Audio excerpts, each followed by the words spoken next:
Hello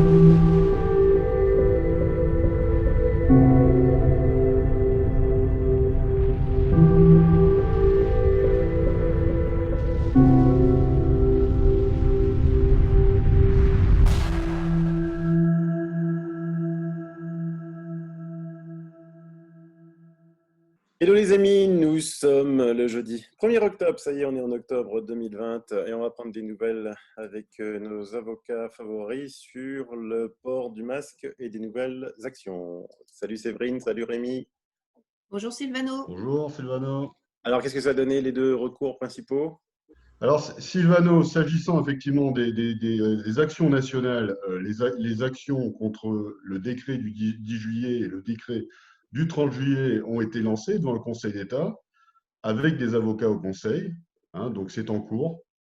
On devrait vous donner effectivement des nouvelles très bientôt. Il va y avoir des communications des pièces de l'autre côté, donc c'est en cours. Sur les actions locales maintenant, effectivement, donc on avait lancé un certain nombre de villes. On a les résultats, enfin certains résultats du sondage, c'est très serré entre les villes. Donc ce qu'on va faire effectivement, c'est qu'on vous mettra directement les résultats sur le site. C'est vrai, avec des surprises, hein, on peut le dire. Le Jura, Oui. je ne savais même pas que dans le Jura, on avait interdit à porter le masque. Et puis Et les Landes aussi. les Landes, non mais là, et puis on a appris ce matin, je crois, Rémi, hein, La Rochelle qui attend une tempête à 140 Oui, km/h, il faut qu'il porte le masque. Alors, je sais pas, avec le masque, et oui, c'est ça, c'est ça. 40 km/h, les C'est gens ça, il y vont a une... asphyxier, hein, moi je vous le dis. Et il y a aussi quelque chose là, j'avais dit sur mes différents réseaux que l'OMS ne recommande absolument pas le port du masque, surtout quand il est mouillé. Le week-end dernier, il a plu sur l'Alsace et je voyais des gens à l'extérieur avec le masque mouillé. Vous pouvez pas faire un truc là parce que ça devient débile. C'est inclus dans cette question-là. On a parlé justement dans les arguments de l'avis de l'OMS, qui ne nous semble pas avoir été lu, en tout cas pas comme il faudrait par ceux qui ont rédigé ces fameux décrets. Oui.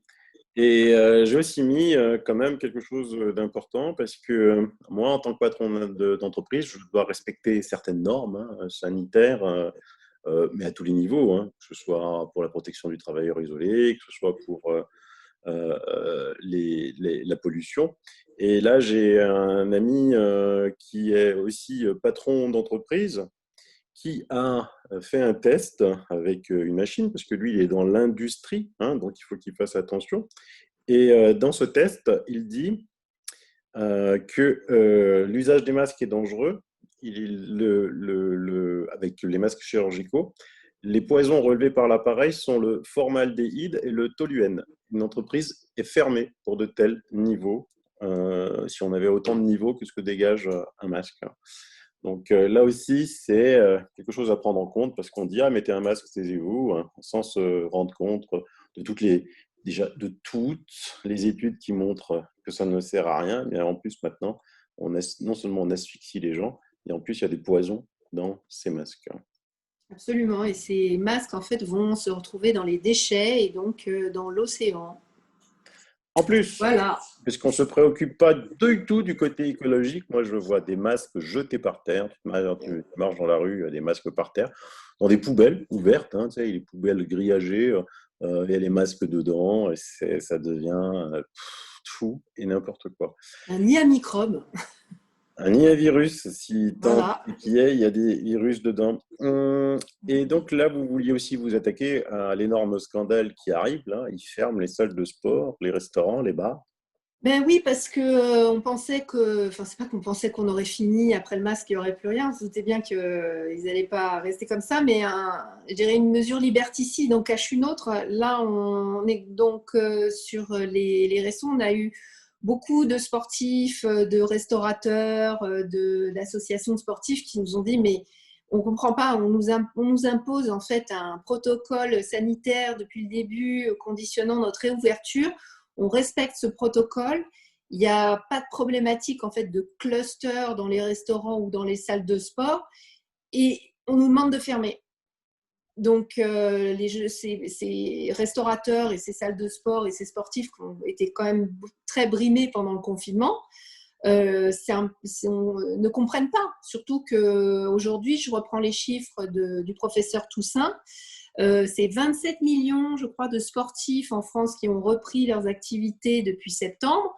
Je crois qu'il y a 200 cas de Covid, donc en fait, on est sur des pourcentages infinitésimaux. Voilà, donc encore une mesure liberticide. Alors voilà, nous on a décidé effectivement devant cette escalade de mesures de continuer notre mission en faisant une nouvelle action collective, cette fois qui est ouverte à tout le monde. Mais effectivement, les restaurateurs, les associations sportives sont les bienvenus. Parce qu'aujourd'hui, ça touche non seulement, je dirais, sur le plan personnel les gens, mais également sur le plan économique. Mais évidemment, parce que c'est encore des mesures qui sont prises sans aucun fondement scientifique, comme depuis le début de cette épidémie, par les instances qui nous gouvernent. Et la justice a eu raison, puisqu'on vient d'apprendre il y a quelques heures que la justice suspend la fermeture des salles de sport à Rennes. Il s'agit du premier recours de ce genre, soit une quinzaine déposés dans le pays, à obtenir gain de cause. Donc, il faut absolument aller en justice, parce qu'il faut bien savoir que c'est les préfets qui sont le bras armé du gouvernement qui prennent des décisions et qu'il faut aller en justice. Alors, des fois, en justice, on perd, hein, comme à Marseille, où ils y sont allés pour la fermeture des restaurants et des bars. Mais il y a aussi des raisons à ça, hein, Rémi, parce qu'on en discutait tout à l'heure, toi et moi. Il faut faire attention à des dates, parce que si, par exemple, il y a une mesure sanitaire qui est jusqu'au 5 octobre et qu'on va déposer un recours là aujourd'hui, il y a de fortes chances que le juge il dit non, attends, t'attends le 5 octobre et puis tu reviens, quoi. Oui, en fait, sur Marseille, c'est un peu spécifique parce que Marseille, les restaurateurs faisaient état d'une disproportion entre le virus et entre les mesures prises. Et ce que leur a dit effectivement le juge, c'est que d'une part, il constatait qu'il y avait une recrudescence, ça on peut en discuter, et d'autre part, effectivement, que le gouvernement avait prévu de revoir le dispositif au bout d'une semaine, et donc qu'en vertu de l'ensemble de ces éléments-là, il considérait qu'il n'y avait pas forcément disproportion. Donc, mais ça, après, c'est une argumentation à travailler, hein, si tu veux. Oui, parce que les pertes sont là, hein. Les Ah oui, pertes sont là et sont énormes. En plus, c'est des gens qui ont déjà été lourdement impactés pendant le premier confinement, puisqu'ils étaient totalement fermés. Quand ça a été déconfiné le 11 mai, les restaurants n'étaient toujours pas ouverts. Donc, c'est bon, quoi, hein. Si on veut la fermeture complète, la faillite complète de toutes, ça représente quand même beaucoup, beaucoup de personnes qui travaillent dans ces salles bien de sûr. sport, dans ces salles de restaurant. Il faut arrêter, quoi, hein. Il faut vraiment arrêter. On dirait qu'ils veulent la mise à genoux de l'économie sur un virus qui a une létalité à Marseille inférieure à la grippe, hein. C'est-à-dire que je crois qu'il y a une maladie aussi qui est très répandue dans le gouvernement, c'est la mesurite aiguë. C'est-à-dire qu'on veut absolument prendre des mesures parce qu'on pense qu'on va leur reprocher de ne pas avoir pris de mesures. Alors c'est peut-être vrai pour une partie de la population, mais je pense qu'il doit y avoir un peu des garde-fous parce que c'est bien de prendre des mesures, mais il faut prendre des mesures adéquates parce que sinon elles sont contre-productives. Oui, non, mais non, Et là, en l'occurrence, la fermeture des restos, des salles de sport, le port du masque, ce n'est pas des mesures adéquates. Sur le point de vue scientifique, en fait, il n'y avait pas de cluster il n'y a pas de cluster dans les restaurants, il n'y a pas de cluster dans les salles de sport. Le port du masque, l'utilité du masque, en fait, en extérieur ou en intérieur n'est pas démontrée scientifiquement. Même notre ministre, en fait, Véran nous a dit devant la commission sénatoriale que le masque n'était pas efficace, donc pourquoi prendre ces mesures? Et puis surtout, il faut arrêter parce que sinon on s'arrête de vivre, hein. Hier, une Voilà. étude anglaise parie dans The Sun, l'énorme Sun, montre que la semaine dernière, il y a eu 10 fois plus de morts de grippe et de pneumonie en Angleterre que du Covid-19. Donc je sais bien qu'en France, la mode, c'est que la grippe est disparue, mais non, elle n'a pas disparu, hein. On ne sait juste pas faire la différence entre Covid et grippe, puisque le laboratoire Roche lui-même va mettre un kit sur le marché qui distingue les deux. Donc ça veut dire qu'on ne sait vraiment pas faire la différence. Et que la grippe a toujours tué, hein, sauf cette année. Donc il faudrait quand même un petit peu commencer à se poser des questions, là, utiliser le cerveau, parce que ça devient un petit peu lourd. Ouais. Hein. Donc on y va, donc c'est une nouvelle action. Ben, j'appelle Alors oui, alors ce sera un petit peu différent parce que ça va être enfin, ce sera un peu différent. Ça va être un référé liberté, donc il y a des petites particularités. Oui, alors effectivement, s'agissant du référé liberté, c'est une mesure extrême urgence qui est réglée par le tribunal administratif dans les 48 heures. Hein, c'est prévu dans le Code de justice administrative. Et pourquoi? Parce que ça cherche à sanctionner des atteintes graves et manifestement illégales à des libertés publiques, à des libertés fondamentales. Donc là, vraiment, le juge, il est dans son aspect protection des libertés fondamentales. Et donc, la contrepartie de ça, c'est qu'il faut qu'on actionne ça très, très rapidement. Il faut qu'on soit très réactif et il faut qu'on sorte les requêtes très, très rapidement parce qu'on l'a vu, effectivement, il y a un certain nombre de requêtes qui sont déjà sorties. Mm. Alors, ça vaut pour les arrêtés qui ont déjà été pris, mais ça vaut aussi pour de futurs arrêtés, parce qu'on peut gager qu'effectivement, les pouvoirs publics ne s'arrêteront pas là. Hein, sur les fermetures des bars et des restaurants en particulier, il va y en avoir d'autres. Marseille, c'est a priori le précurseur. Oui. Et alors, comment ça marche, ça? C'est des actions que vous allez faire devant les TA de chaque Oui. région ou au Conseil d'État? Non, c'est le tribunal administratif qui est compétent puisque ce sont des arrêtés préfectoraux.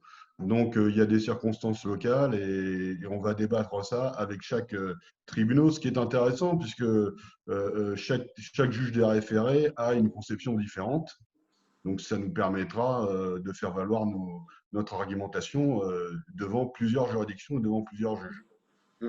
Et comment vous vous organisez, par exemple, en lisant l'article là sur Rennes, on apprend qu'il y a une quinzaine de recours déposés dans le pays pour ne pas faire doublon avec d'autres avocats qui sont en action là-bas. Vous allez vous renseigner avant pour pas… Alors, on n'a pas non plus, enfin, on est en contact avec plusieurs avocats, par exemple ceux de Strasbourg, qui s'occupent aussi du Val-de-Marne. On va essayer effectivement de ne pas faire de doublons. Maintenant, il n'y a pas un moyen de savoir en fait où ont été déposés les recours. C'est un petit peu, voilà, je dirais, c'est du bouche à oreille. Mais effectivement, on va essayer de ne pas faire de doublons. Mais voilà, ça montre aussi ce qu'on relève de la jurisprudence à des différents arrêts qui sortent, que ce soit sur le masque ou que ce soit sur les restos et salles de sport. On voit qu'effectivement, il y a des divergences entre les juridictions. Ils ne sont pas tous d'accord. Donc, effectivement, on aura intérêt à bien couvrir avec les autres avocats, en tout cas, à ne pas agir tous au même endroit. Super. Et donc, vous avez besoin de combien pour attaquer un TA qui a fermé des salles de sport, de restaurants, de bars? Alors, ce qu'on propose, en fait, c'est un petit peu comme d'habitude. Donc, ce sera sur notre plateforme agirensemble.eu, agir-ensemble.eu. Et donc, le premier seuil, en fait, pour faire le recours contre le premier arrêté, il faut qu'il y ait 3000 participants. Et après les suivants, on mettra un arrêté de plus pour chaque tranche de 1500 participants supplémentaires. Voilà, parce qu'effectivement, le référé liberté est une procédure un peu plus concise en fait que les autres. D'accord. Voilà. Bah, écoutez, on va lancer un appel à tous les restaurateurs, ceux qui adorent aller dans les restaurants, toutes les salles de sport et tous ceux qui veulent continuer à faire du sport dans leur salle de Voilà. sport favorite. Hein. Et le prix, et le prix, c'est toujours le même, 9,60 €. Voilà, donc voilà, plutôt Voilà. que d'engager des sommes folles, eh ben, venez sur une action, ça coûte 9,60 € et si vous êtes nombreux, ben, vous partagez le risque, n'est-ce pas? Oui, alors, Voilà. Sylvano, je voulais insister sur ça parce que l'originalité de l'approche, c'est qu'effectivement, c'est aussi que c'est le consommateur et l'utilisateur qui prend l'action. Alors que jusqu'à présent, c'était exclusivement l'UMI, les syndicats de restaurateurs, etc. Nous, effectivement, on vise là-dessus, c'est que le consommateur soutienne et prenne sa part dans tout ce qui est restriction de liberté publique, parce que c'est ça dont on voit là-dessus aussi. Hein. Il n'y a pas que le côté économique, il y a le côté, effectivement, je ne peux plus aller au restaurant, je ne peux plus aller faire mon sport. Donc, ça, c'est important. Tout à fait. Mais les restaurateurs ou les syndicats, les fédérations sont les bienvenus si elles veulent se joindre à ça. Hein. Bien sûr. Voilà. Absolument. Bien sûr, ce sont les deux côtés. Ok. Eh ben, écoutez, Rémi et Séverine, hein, go, go, go. Hein? Parfait.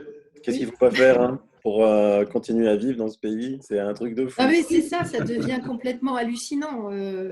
Enfin, après, on nous dit on est complotiste, on exagère, mais Non, on se renseigne juste, on n'écoute pas juste une seule source. Hein. Moi, j'écoute les deux sources. Et franchement, quelqu'un. Alors, il y a des gens qui disent ouais, mais t'es irréfléchi, tes trucs, mais il a aucun argument. Il a aucun argument. C'est ça qui est fantastique. C'est-à-dire que quelqu'un est capable de se mettre en colère en te disant que tu es quelqu'un d'irréfléchi, complotiste. Et quand tu le calmes et tu dis j'écoute avec grand plaisir tes arguments, il n'en a aucun. C'est un truc, j'ai jamais vu ça. Donc après, quand je lui donne les miens, ben, il a l'air bête, hein. Il a vraiment l'air bête, et puis commence à se gratter la tête. Hein. C'est ça qui est affolant. Quoi. On ne cherche pas. Voilà, on tape sur professeur Raoult, on tape sur l'UFU de Marseille qui a un taux de létalité de 0,4%. Mais elle est tapée sur ceux qui ont des taux de létalité de 40%. Quoi. Non? Voilà, allez, Rémi, Séverine, merci, bye bye. On Merci. continue, Merci on à reste toi. chaud patate. Hein. Bon travail. oui, ouais. Merci. Au revoir. Au revoir, Au revoir, au Sylvano. revoir. Bye